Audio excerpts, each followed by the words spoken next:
المؤمنين الذين يعملون الصالحات أن لهم أجرا حسنا ماكثين فيه أبدا وينذر الذين قالوا اتخذ الله ولدا ما لهم به من علم ولا لآبائهم كبرت كلمة تخرج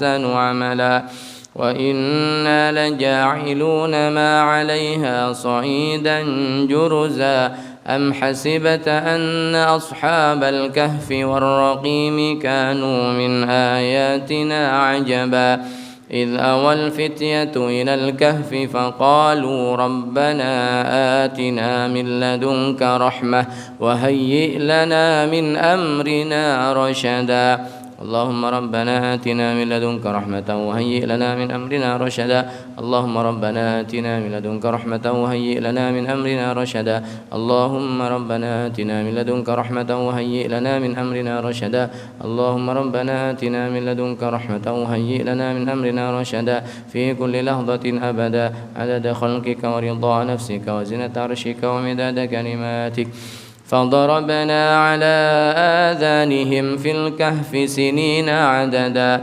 ثم بعثناهم لنعلم أي الحزبين أحصى لما لبثوا أمدا نحن نقص عليك نبأهم بالحق إنهم فتية آمنوا بربهم وزدناهم هدى وربطنا على قلوبهم إذ قاموا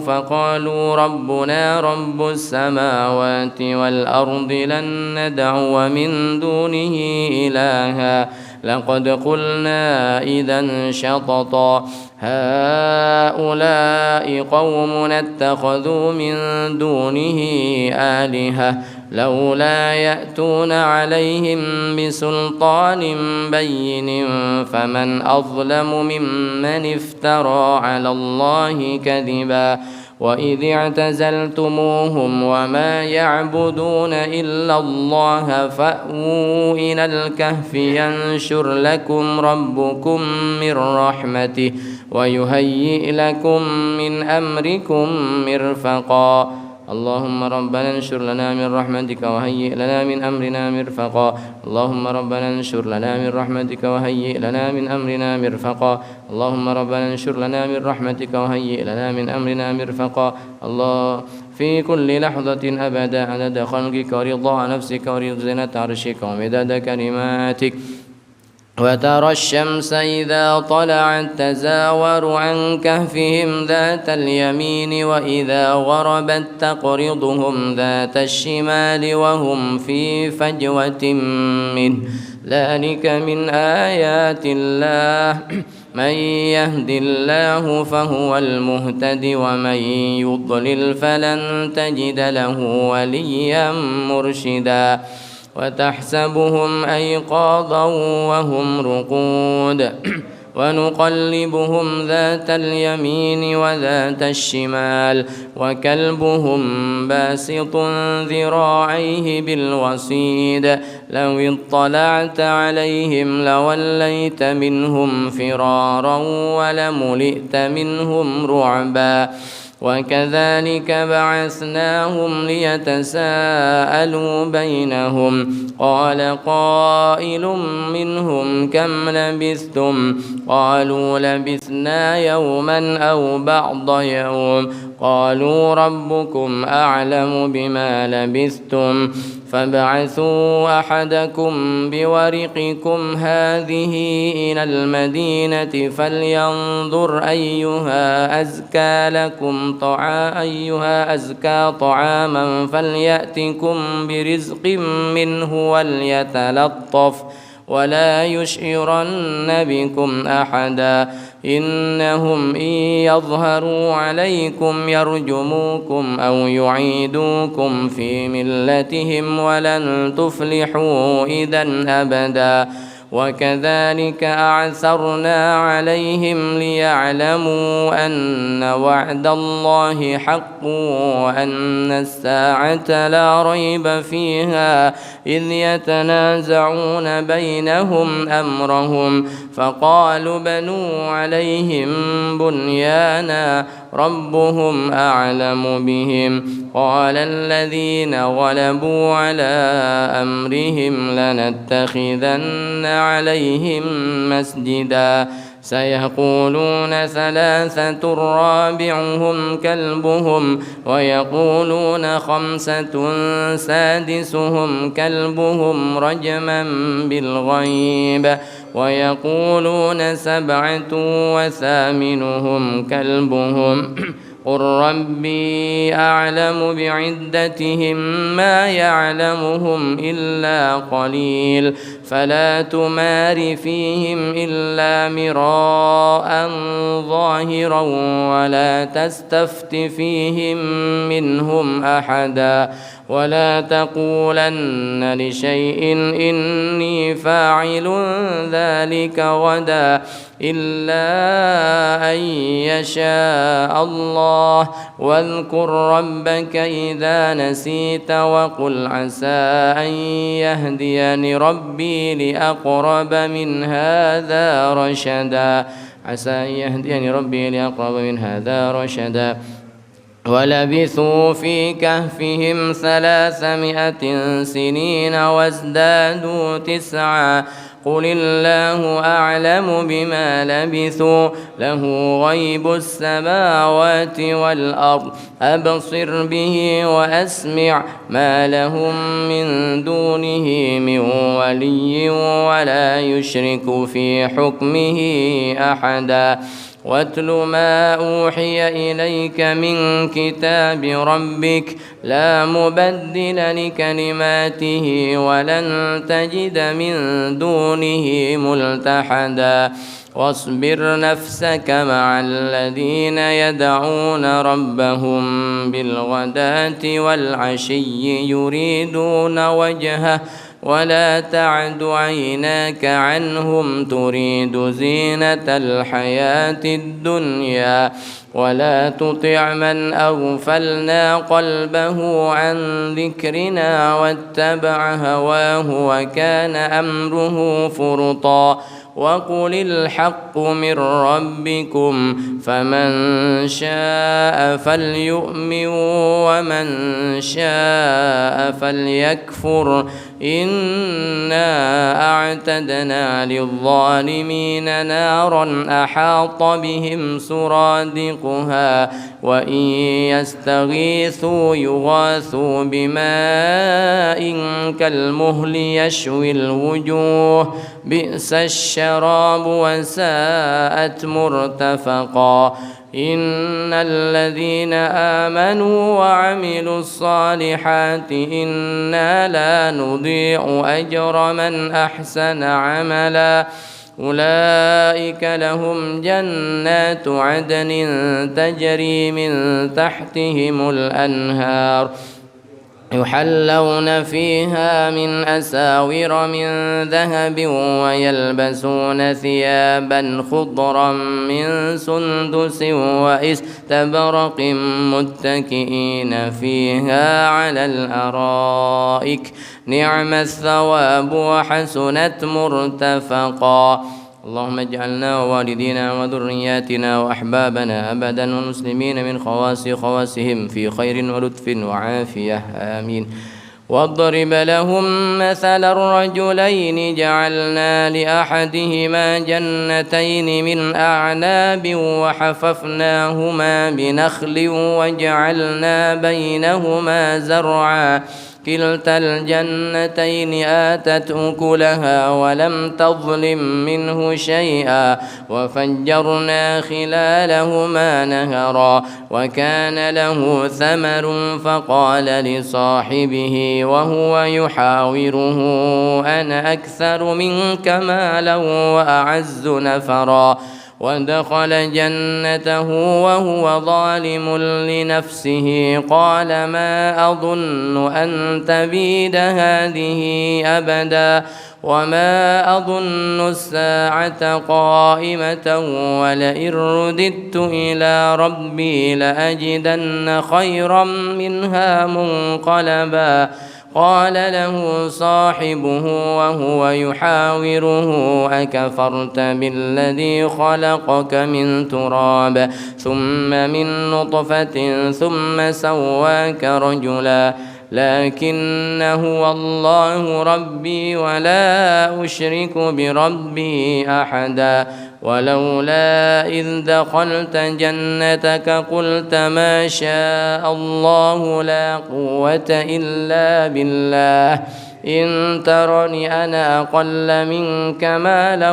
وولدا فعسى ربي أن يؤتيني خيرا من جنتك ويرسل عليها حسبانا من السماء فتصبح صعيدا زلقا أو يصبح ماؤها غورا فلن تستطيع له طلبا وأحيط بثمره فأصبح يقلب كفيه على ما أنفق فيها وهي خاوية على عروشها ويقول يا ليتني لم أشرك بربي أحدا ولم تكن له فئة ينصرونه من دون الله وما كان منتصرا هنالك الولاية لله الحق هو خير ثوابا وخير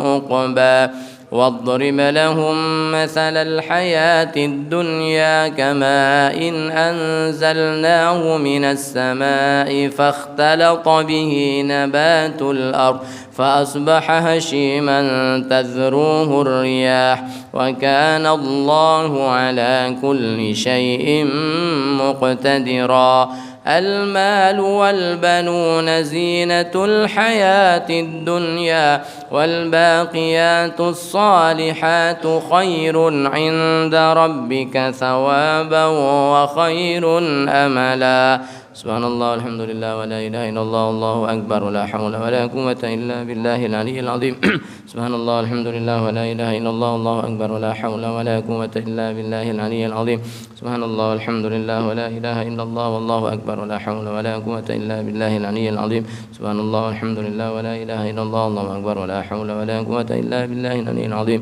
في كل لحظة أبدا عدد خلقه ورضا نفسه وزنة عرشه ومداد كلماته ويوم نسير الجبال وترى الأرض بارزة وحشرناهم فلم نغادر منهم أحدا وعرضوا على ربك صفا لقد جئتمونا كما خلقناكم أول مرة بل زعمتم أن لن نجعل لكم موعدا ووضع الكتاب فترى المجرمين مشفقين مما فيه ويقولون يا ويلتنا ما لهذا الكتاب لا يغادر صغيرة ولا كبيرة إلا أحصاها ووجدوا ما عملوا حاضرا ولا يظلم ربك أحدا وإذ قلنا للملائكة اسجدوا لآدم فسجدوا إلا إبليس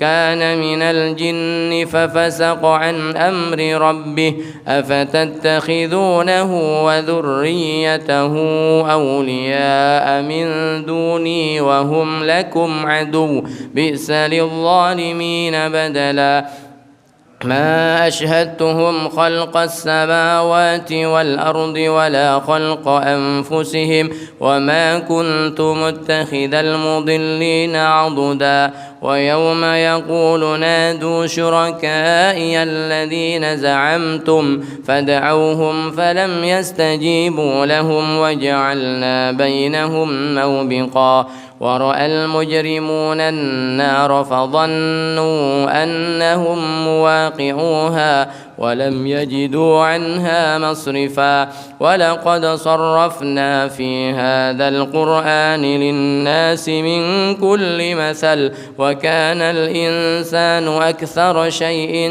جدلا وما منع الناس أن يؤمنوا إذ جاءهم الهدى ويستغفروا ربهم إلا أن تأتيهم سنة الأولين أو يأتيهم العذاب قبلا وما نرسل المرسلين إلا مبشرين ومنذرين ويجادل الذين كفروا بالباطل ليدحضوا به الحق واتخذوا آياتي وما أنذروا هزوا ومن أظلم ممن ذكر بآيات ربه فأعرض عنها ونسي ما قدمت يداه إنا جعلنا على قلوبهم أكنة أن يفقهوه وفي آذانهم وقرا وإن تدعوهم إلى الهدى فلن يهتدوا إذا أبدا وربك الغفور ذو الرحمة لو يؤاخذهم بما كسبوا لعجل لهم العذاب بل لهم موعد لن يجدوا من دونه موئلا وتلك القرى أهلكناهم لما ظلموا وجعلنا لمهلكهم موعدا وإذ قال موسى لفتاه لا أبرح حتى أبلغ مجمع البحرين أو أمضي حقبا فلما بلغا مجمع بينهما نسيا حوتهما فاتخذ سبيله في البحر سربا فلما جاوزا قال لفتاه آتنا غداءنا لقد لقينا من سفرنا هذا نصبا قال أرأيت إذ أوينا إلى الصخرة فإني نسيت الحوت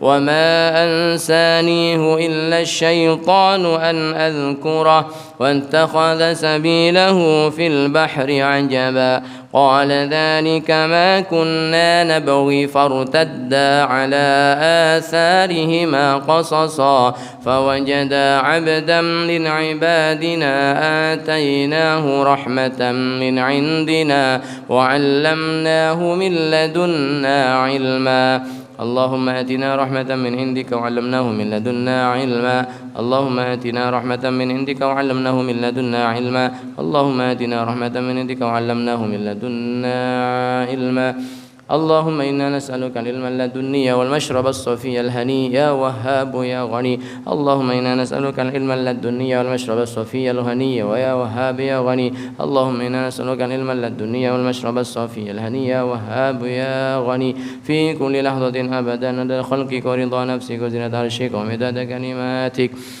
قال له موسى هل أتبعك على أن تعلمني مما علمت رشدا قال إنك لن تستطيع معي صبرا وكيف تصبر على ما لم تحط به خبرا قال ستجدني إن شاء الله صابرا ولا أعصي لك أمرا قال فإن اتبعتني فلا تسألني عن شيء حتى أحدث لك منه ذكرا فانطلقا حتى إذا ركبا في السفينة خرقها قال أخرقتها لتغرق أهلها لقد جئت شيئا إمرا قال ألم أقل إنك لن تستطيع معي صبرا قال لا تؤاخذني بما نسيت ولا ترهقني من أمري عسرا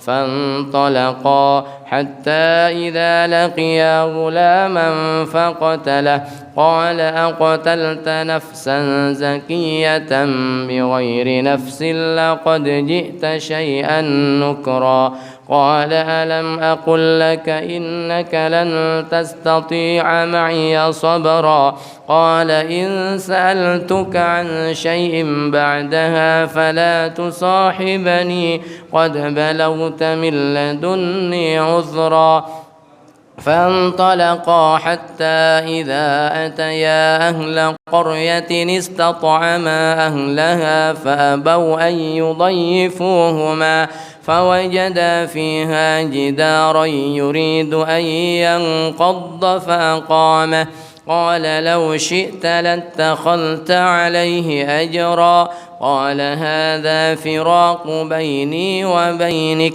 سأنبئك بتأويل ما لم تستطع عليه صبرا أما السفينة فكانت لمساكين يعملون في البحر فأردت أن أعيبها وكان وراءهم ملك يأخذ كل سفينة غصبا وأما الغلام فكان أبواه مؤمنين فخشينا أن يرهقهما طغيانا وكفرا فأردنا أن يبدلهما ربهما خيرا منه زكاة وأقرب رحما وأما الجدار فكان لغلامين يتيمين في المدينة وكان تحته كنز لهما وكان أبوهما صالحا فأراد ربك أن يبلغا أشدهما ويستخرجا كنزهما رحمة من ربك وما فعلته عن أمري ذلك تأويل ما لم تسطع عليه صبرا ويسألونك عن ذي القرنين قل سأتلو عليكم منه ذكرا إنا مكنا له في الأرض وآتيناه من كل شيء سببا فأتبع سببا حتى إذا بلغ مغرب الشمس وجدها تغرب في عين حمئة ووجد عندها قوما قلنا يا ذا القرنين إما أن تعذب وإما أن تتخذ فيهم حسنا قال أما من ظلم فسوف نعذبه ثم يرد إلى ربه فيعذبه عذابا نكرا وأما من آمن وعمل صالحا فله جزاء الحسنى وسنقول له من أمرنا يسرا ثم أتبع سببا حتى إذا بلغ مطلع الشمس وجدها تطلع على قوم لم نجعل لهم من دونها سترا كذلك وقد أحطنا بما لديه خبرا ثم أتبع سببا حتى إذا بلغ بين السدين وجد من دونهما قوما لا يكادون يفقهون قولا قالوا يا ذا القرنين إن يأجوج ومأجوج مفسدون في الأرض فهل نجعل لك خرجا على أن تجعل بيننا وبينهم سدا قال ما مكني فيه ربي خير فاعينوني بقوة أجعل بينكم وبينهم ردما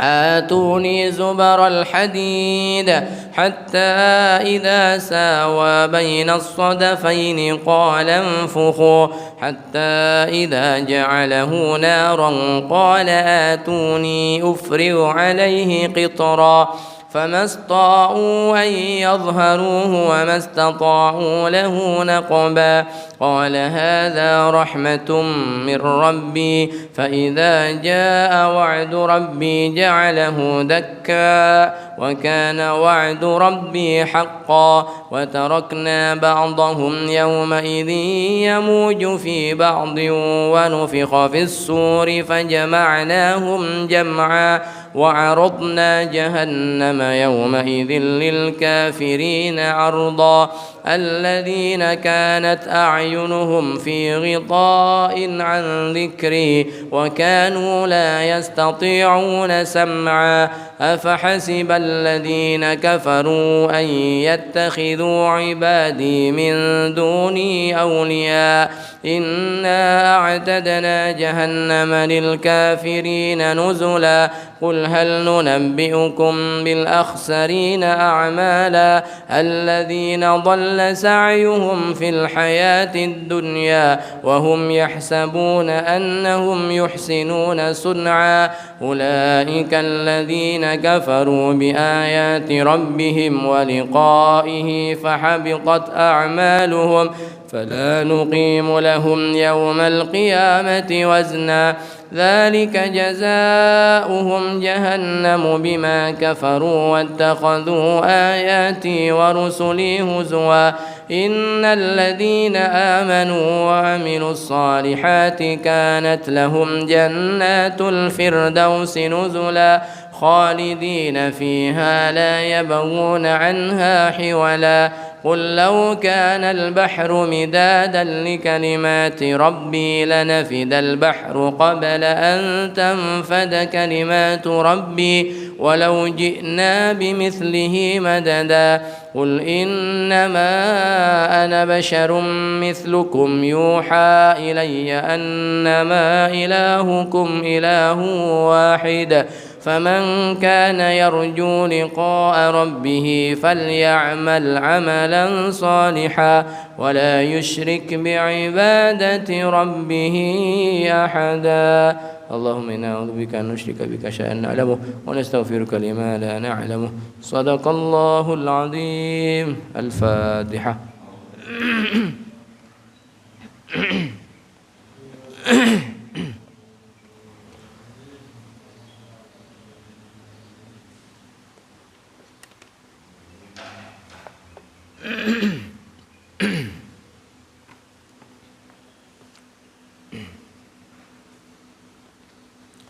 بسم الله الرحمن الرحيم نويت التعلم والتعليم والتذكر والتذكير والنفع والانتفاع والإفادة والإفادة والحث على التمسك بكتاب الله العزيز وسنة رسوله والدعاء إلى الهدى والدلالة على الخير ابتغاء وجه الله تعالى ورضائه وقربه وثوابه سبحانه اللهم يا من مقاليد الأمور كلها بيده وإليه يرجع الأمر كله يا فتاح يا عليم افتح علينا فتحا قريبا بسم الله والحمد لله والصلاة والسلام على سيدنا رسول الله وعلى آله وصحبه ومن تبع هداه ومن والاه أما بعد نقرأ كتاب بدور السعادة للسيد الحبيب محمد أمين بن إدروس بن شيخ أبو بكر بن سالم أمتع الله بطول حياته اللهم آمين إلى أن قال فائدة إعفاف الأب والأجداد إعفاف الأب والأجداد menjelaskan tentang i'faf. I'faf itu i'faful ab, memberikan i'faf kepada bapak, wal ajdad dan kepada kakek. I'faf itu artinya apabila seorang anak punya bapak yang mana bapak ini membutuhkan menikah, maka bagi anak dia wajib i'faf, wajib menikahkan orang tuanya, artinya wajib memberikan mahar kepada orang tuanya supaya orang tuanya menikah dengan perempuan. Itu i'faf, kewajiban, salah satu kewajiban anak untuk bapak, orang tua biologis atau kakek. Jadi namanya i'faf. anak memberikan mahar kepada bapaknya supaya digunakan untuk menikah dengan perempuan karena bapaknya ini butuh menikah. Bapaknya sendirian, gak ada yang ngerumat misalnya, atau memang butuh menikah. Maka dalam istilah fikihnya disebut dengan i'faf. Yalzamu al-walada dzakaron kana aw unsa idza kana hurran musiron. Yalzamu hukumnya wajib al-walada bagi seorang anak, dzakaron baik anak itu laki-laki, kana aw unsa atau anak perempuan, idza kana hurran apabila anak tersebut orang yang merdeka. Hurran bukan budak. Ya, kita ini semua merdeka. Musiron yang kedua anak mampu, anak punya kemampuan secara ekonomi dan finansial. Apa kewajibannya? I'faful abi wal ajdadi, yaitu melakukan atau memberikan i'faf kepada bapak atau kepada kakek. Al-hurri yang mana bapak atau kakek itu statusnya merdeka, al-mu'siri dan statusnya bukan orang yang mampu secara ekonomi atau finansial. Anaknya mampu secara ekonomi, bapaknya nggak mampu secara ekonomi. Bapaknya butuh menikah dengan perempuan karena tidak ada yang ngurus misalnya, karena bapaknya memang butuh teman mendampingi. Maka anak yang mampu itu wajib memberikan uang kepada bapaknya atau memberikan apapun sekiranya bisa dijadikan mahar untuk menikah dengan perempuan. Li'annahu min wujuhi hajatihim al-muhimmah, karena kebutuhan menikah ini bagi bapak misalnya itu diantara kebutuhan-kebutuhan yang penting, sama dengan kebutuhan nafkah. Maka anak itu ketika anak itu statusnya dia mampu secara ekonomi, bapaknya nggak mampu secara ekonomi, yang menjadi kewajiban anak itu diantaranya yaitu menafkahi orang tua. Selain menafkahi orang tua, juga memberikan atau membelikan pakaian kepada orang tua, sandang pangannya, dan seterusnya. Dan juga selain nafkah, selain memberikan nafkah, juga wajib i'faf itu tadi. Kalau bapaknya butuh menikah karena nggak ada temannya, karena nggak ada yang merawat misalnya, maka bagi anak wajib memberikan uang untuk mahar, dijadikan mahar oleh bapaknya atau kakeknya, bukan hanya bapaknya, atau kakeknya. Supaya apa? Wali alla yu'arriduhum lizina al-mufdi ilal halak. Supaya bapaknya atau kakeknya itu tidak terjerumus kepada perbuatan zina. Ini kalau kebutuhannya adalah biologis, kebutuhannya adalah seksual. Tapi ada juga kebutuhannya untuk merawat dirinya karena sakit dan seterusnya, maka sama. Yang penting intinya bapak butuh menikah, entah kebutuhannya itu alasan biologis atau seksual, atau kebutuhannya itu alasannya adalah fisik, sakit dan seterusnya. Anaknya nggak bisa ngerawat. Kalau anaknya bisa ngerawat, anaknya bisa memenuhi kebutuhan orang tuanya yang sakit ini, maka boleh, silahkan anak yang merawat, tentu jadi kewajiban.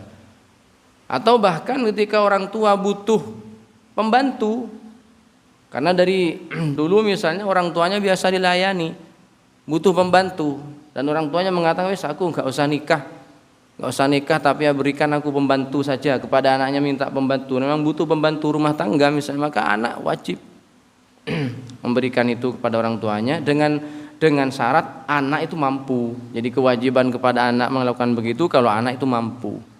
Kalau anak juga tidak mampu, ya tidak wajib bagi anak. Khawatir orang tua terjerumus kepada perbuatan zina yang bisa mencelakakan orang tuanya. Wa dzalika la yaliqu bi hurmatil ubuwah. Dan kalau sampai itu terjadi maka tidak pantas untuk kemuliaan seorang bapak. Jadi enggak pantas anak itu membiarkan orang tuanya terjerumus dalam perbuatan yang haram. Walaysa minal musahabati bil ma'ruf al ma'mur biha. Dan kalau sampai orang tuanya itu terjerumus pada perbuatan zina karena tidak difasilitasi oleh anak untuk menikah lagi, sampai orang tuanya naudzubillah terjerumus pada perbuatan yang haram, maka anak itu telah mencoreng kehormatan orang tua, dan anak itu tidak melakukan perintah dalam Al-Qur'an wa sahibhuma fid dunya ma'rufa, dan bergaullah, perlakukanlah kedua orang tuamu itu di dunia dengan cara yang baik. Berarti dia tidak melakukan perintah ini. Padahal perintah ini telah dianjurkan langsung oleh Allah Subhanahu wa taala. Wal i'fafu, apa i'faf itu? Istilah-istilah semacam ini minimal kita paham. Ini mungkin istilah baru, i'faf. I'faf itu ya itu tadi. Wal i'fafu, adapun yang dinamakan i'faf, bi ayyu'tiyahu mahra hurratin tu'iffuhu, yaitu dengan anak memberikan kepada orang tuanya maharnya perempuan yang merdeka, artinya yang pantas. Kalau bapak ini menikah dengan perempuan ini, berapa mahar yang pantas diberikan kepada si perempuan itu? Mahar misil namanya, mahar yang pantas. Mahar yang pantas itu ya melihat status sosialnya si perempuan, karena tidak sama antara satu perempuan dengan perempuan yang lain. Nah, mahar yang pantas itu berapa? Maka bagi anak memberikan kepada orang tuanya mahar yang pantas diberikan kepada calon istri dari bapaknya itu. Au yaqula lahu, atau si anak itu menawarkan kepada orang tua, kepada bapak. Jadi kalau bapak misalnya sudah enggak punya istri, lalu dia punya anak, maka anak dianjurkan menawarkan ke bapaknya, ingkih wa ana u'tikal mahar. Kalau bapak mau menikah, atau menikahlah pak, kalau jenengan mau menikah sudah maharnya nanti apa kata saya. Jadi ada ucapan begitu, ditawarkan. Karena kadang orang tua itu kadang ya nggak enak, padahal dia butuh misalnya, tapi yang mau ngomong nggak anaknya nggak enak. Nah, kalau anak itu dianjurkan menawarkan, sebagaimana dulu orang tua menawarkan kepada anak disuruh menikah. Maka gantian, kalau nanti bapaknya, istrinya sudah wafat, meninggal misalnya, maka anak menawarkan kepada bapaknya. Ai mahra mithlin fala talzamuhu azyadu minhu. Kalau di atas mahar misil enggak wajib. Misalnya di atas mahar misil enggak, misalnya menikah dengan perempuan status sosialnya begini, di tempat ini, di daerah ini ya rata-rata mahar yang pantas tuh segini, makanya segitu kewajiban anak, enggak lebih dari batas mahar misil, mahar yang pantas itu. Wa innama yajibu 'alal waladi i'faful asli bi syartaini. Kewajiban anak melakukan i'faf kepada bapak atau kepada kakeknya dengan dua syarat. Anak itu wajib memberikan mahar kepada bapaknya yang butuh menikah atau kepada kakeknya yang butuh menikah dengan dua syarat. Dengan dua syarat, kewajiban itu terikat kepada dia, mengikat kepada dia. Apa yang pertama? Faqidi mahri hurratin, yaitu bapaknya memang enggak punya uang, enggak punya mahar yang mau diberikan kepada calon istrinya andaikan dia menikah. Memang enggak punya bapaknya. Kalau bapaknya punya, enggak wajib bagi anak ini. Li'annal qadiru 'ala dzalik mustaghnin 'anil walad. Karena orang yang mampu, bila bapaknya ini mampu memberikan mahar tanpa meminta atau tanpa dibantu, diberi oleh anaknya, maka mustaghnin 'anil walad, ya bapak ini enggak butuh terhadap bantuan anak. Kalau enggak butuh bagi anak, maka enggak wajib. Yang kedua syaratnya muhtajin ila nikah. Bapaknya memang butuh menikah. Ya, bapaknya yang butuh menikah. Butuh menikah itu alasannya apa? Yang tadi itu ada kalanya alasannya biologis, alasannya seksual.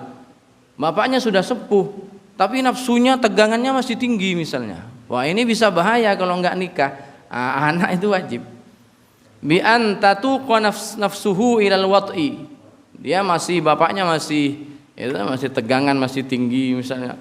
Wa illam yakhaf zina, walaupun tidak dikhawatirkan berzina. Misalnya begini, kalau tadi kan pertimbangannya takut berzina, ini enggak. Ada orang tua, ada bapak yang butuh menikah karena alasan biologis. Biologis itu harus disalurkan. Tapi orangnya ini soleh, orangnya ini bertakwa, nggak mungkin berzina. Tapi butuh pada menikah, nikahkan. Walaupun tidak dikhawatirkan berzina. Karena apa? Yaitu alasan biologis. Walaupun sekali lagi wa illam yakhaf zinan. Walaupun tidak dikhawatirkan berzina, tapi dia merasa butuh menikah, maka anaknya menikahkan dia.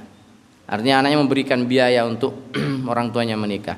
Au kana tahtahu man la tu'iffuhu kasaghiratin wa ajuzin syauha. Au kana tahtahu man la tu'iffuhu kasaghiratin wa ajuzin syauha. Ya, atau si bapak ini punya anak masih kecil yang tidak mampu memberikan ifaf kepada bapaknya. Misalnya dia punya 2 anak, satunya sudah besar, sudah punya penghasilan, satunya anaknya masih kecil, maka kewajibannya hanya untuk anak yang sudah berkemampuan itu. Yang terakhir saya dikatakan dalam faidah ini, wala yajibu i'faful dan kewajiban i'faf itu hanya untuk bapak atau kakek, ibu enggak. Ibu enggak. Kenapa? Karena mahar itu, karena dalam pernikahan itu yang mengeluarkan biaya itu laki-laki, yaitu memberikan mahar kepada istrinya. Nah, kalau ibu enggak, artinya anak tidak wajib membiayai pernikahannya ibu. Itu loh, Pak. Jadi kalau anak wajib membiayai pernikahannya bapak dalam kategori membiayai ini memberikan uang untuk dijadikan mahar, karena itu yang wajib. Kalau walimah dan lain-lainnya itu nggak wajib. Walimah itu ada ya sekedarnya saja, tapi mahar ini sesuatu yang diberikan, sesuatu yang harus diberikan. Kalau kepada ibu, anak nggak wajib menikahkan ibunya, membiayai pernikahan ibunya. Tapi bukan berarti nggak boleh. Kata-kata nggak wajib itu bukan berarti nggak boleh. Andaikan ada anak, ibunya juga ingin menikah, misalnya karena bapaknya nggak ada, terus anak itu dengan mudah ya sudah dibiayai sama anaknya, ya boleh, nggak apa-apa. Tapi nggak wajib. Jadi hukum nggak wajib itu bukan berarti tidak boleh. Dan di sini yang kenapa nggak wajib? Karena itu tadi. Karena ibu itu kalau menikah dia tidak membutuhkan biaya apa-apa, justru malah dia menerima mahar. Jadi tidak ada biaya yang terikat dengan kesahan nikah itu bagi seorang ibu. Enggak, ibu cukup hanya dirinya siap menikah, dinikahkan dengan laki-laki lain, enggak butuh biaya apa-apa. Ini yang kedua. Yang ketiga, di sini juga terkadang menggambarkan bahwa memang faktanya di lapangan, realitanya memang laki-laki itu lebih banyak tidak kuat sendirian daripada perempuan.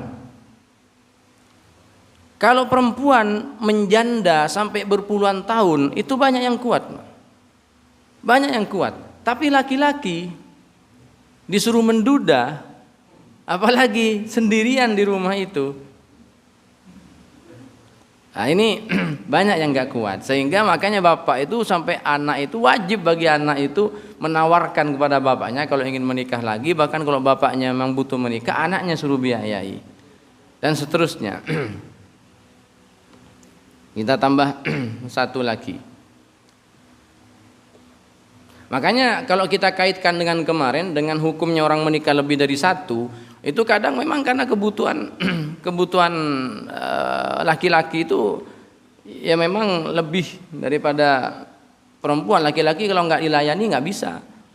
Coba aja jenengan datang, ada satu rumah dihuni oleh satu orang laki-laki, duda. Ada satu rumah dihuni oleh satu perempuan janda, pasti lebih berantakan rumahnya yang ini. Yang nggak nyapu lah, yang masaknya makannya nggak teratur. Nah, kalau janda itu perempuan itu kadang masih ngurus anak 2, 3 masih bisa dia. Jadi masih bisa. Kalau laki-laki itu paling nggak bisa. Faidatun, kita tambah satu faidah. Laisa lil walidaini ilzamul walad binikahi man la yurid. Ini penting. Tidak ada kewajiban atau tidak boleh, ya, tidak boleh bagi kedua orang tua memaksa atau mewajibkan anaknya menikah dengan orang yang tidak dikehendaki oleh anaknya. Jadi nggak boleh orang tua itu mewajibkan anak itu ya, memaksa anak untuk menikah dengan orang yang anak itu nggak suka dengan orang itu, nggak boleh hukumnya. Qala Syekh Taqiyuddin radhiyallahu anhu, Syekh Taqiyuddin beliau berkata, innahu laisa li ahadil abawaini, sesungguhnya tidak ada bagi salah satu dari dua orang tua atau kedua-duanya, ayyul zimal walad, yaitu mewajibkan kepada anak, binikahi man la yurid, untuk menikah dengan orang yang tidak dikehendaki oleh anak, yang tidak disukai, tidak disenangi oleh anak. Wa annahu idam tana ala yakunu aqqan, kalau ada begitu orang tua memaksa anaknya menikah dengan perempuan tertentu atau dengan laki-laki tertentu, padahal anaknya itu tidak punya keinginan menikah dengan dia, lalu anaknya itu membangkang, anaknya itu menolak, maka tidak dikatakan durhaka. Si anak itu tidak dikatakan durhaka. Nah, jadi kadang yang dijadikan senjata sama orang tua itu kadang ini, kamu nggak nurut sama bapak, kamu nggak nurut. Nah, kadang seperti itu. Idza lam yakun li ahadin ayyulzimahu bi akli ma yanfuru anhu ma'a qudratihi ala akli ma tashtahihi nafsuh. Kalau seseorang itu tidak bisa memaksakan orang lain untuk makan makanan yang tidak disukai, jadi kalau dalam makanan saja, misalnya orang tua bisa nggak maksa anaknya supaya anaknya makan makanan tertentu, padahal anak itu nggak mau makan itu, dan anak itu lebih memilih makanan yang dia sukai. Ada di atas meja hidangan, makanlah seorang bapak, satu keluarga, ada bapak, ada anak, lalu bapaknya maksa anaknya, mewajibkan, wajib kamu makan ini, kata bapaknya, padahal anaknya nggak suka makanan itu, anaknya ingin makan makanan yang lain. Nah, kalau dalam hal ini nggak wajib, dalam hal makanan saja, yang makanan itu hanya kebutuhannya hanya satu menit dikunyah selesai. Bagaimana dengan urusan memilih istri atau suami yang dia akan dia akan bersama dengan dia seumur hidup. Nah, kalau dalam hal makanan saja orang tua nggak boleh maksa orang lain untuk makan makanan tertentu, maka dalam menikah juga seperti itu. Nah, ini yang dimaksud wa idza lam yakun li ahadin ayyulzimahu bi akli ma yanfuru anhu ma'a qudratihi ala akli ma tashtahihi nafsuh. Kana nikahu kadzalika wa aula. Pernikahan juga begitu, bahkan melebihi dari sekedar memaksa untuk makan makanan tertentu.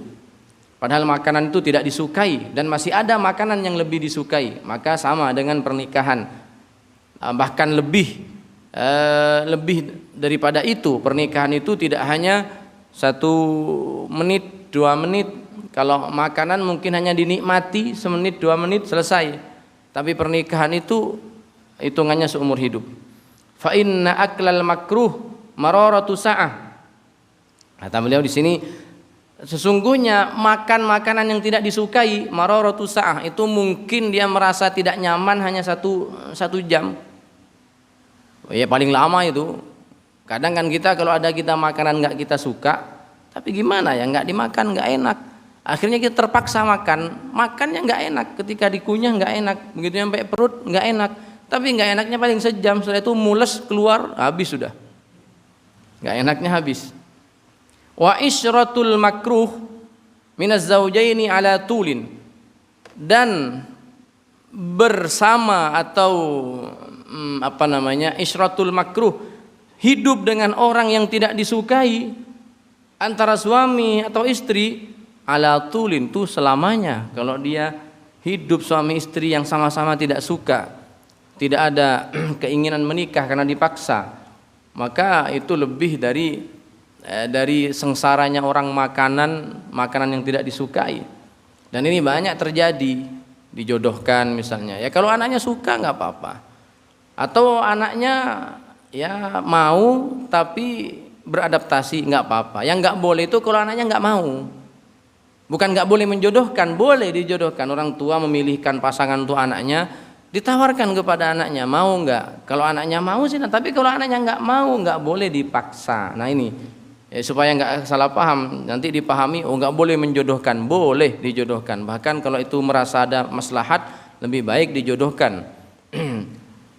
Tapi dengan syarat anaknya mau. Kalau nggak mau, nggak boleh dipaksa. Tu'zi sahibuhu wa la yumkinuhu firaquhu. Dan kalau anak ini sudah terlanjur menikah dengan orang yang tidak disukai, wa la yumkinuhu firaquhu, nanti tidak asal-asalan diceraikan. Banyak nanti mudaratnya yang diceraikan, apalagi kalau sudah sampai punya anak. Kalau sudah cerai macam-macam, banyak hal yang jadi mudarat nanti. Maka lebih baik tidak dari awal daripada nanti akan menyengsarakan di akhir. Baik, saya kira ini yang bisa kita baca dari kitab Budur Sa'adah dalam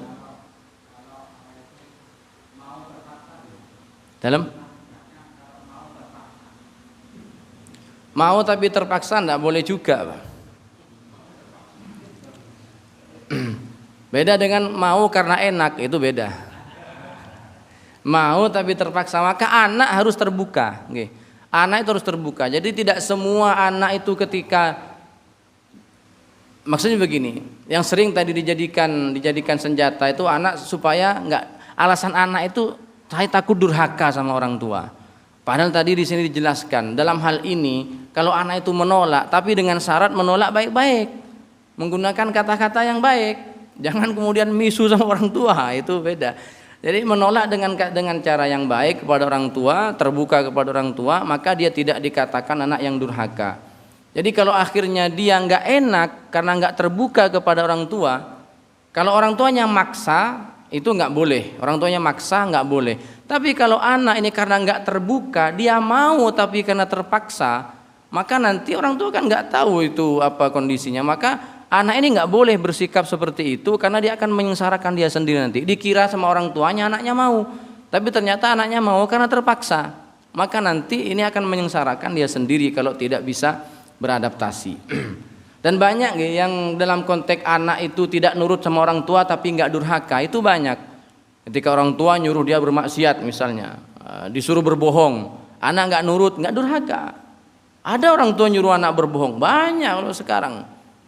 Ada tamunya tukang tagih. Begitu ada orang tua, bilang bapak nggak ada, padahal bapaknya di dalam.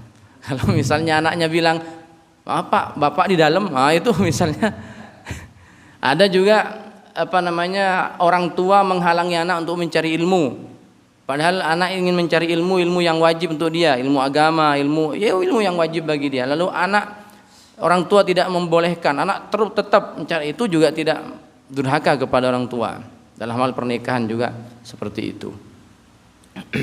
Baik, sebelum ditutup dengan doa, ini ada saudara kita, ada salah satu jamaah, Pak Umar. Ini insya Allah sebentar lagi beliau sebelum Jumatan akan berangkat menunaikan haji insya Allah.